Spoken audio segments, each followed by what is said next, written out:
আমি গুনাহগার, আমার নাগাল গুনাহগার কেউ নাই পৃথিবীতে, আমার সমান গুনাহগার কেউ নাই। আমি কি বড় গুনাহগার? আর আল্লাহ যদি আমার গুনাহ মাফ করে তাহলে মা বাবারে ভজনা করো, কান্দরে মা বাবারে ভজনা করবা, বড়দের স্নেহ করবা, বড়দের কাছে দোয়া চাবা, ছোটদের স্নেহ করবা। এই এলো তোমাকে কাম। আল্লাহ গুনাহ খাতা মাফ করবো। আল্লাহ বলছে যে হকুল্লাহ হকুল এবাদ, হক কথা কইলে পারে আল্লাহ শুনবো, না হক কথার মধ্যে শয়তানি শুনবে, আর হক কথা আল্লাহ হক শুনবে। তাই তোমাকে কই, তোমরা, আমি গুনাহগার, আমার দোয়া কবুল হবো কিনা জানি না, তোমার কাছে কই তোমরা বেজার হইও না। তোমরা দুইটা কথা গাইছো মনের ভিতরে রাখলে ভালো, লাভ আছে, ক্ষতি নেই। হ্যাঁ,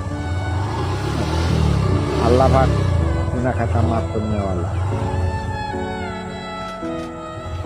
আল্লাহ যে পাঠাইছে, আল্লাহ নই জায়গা।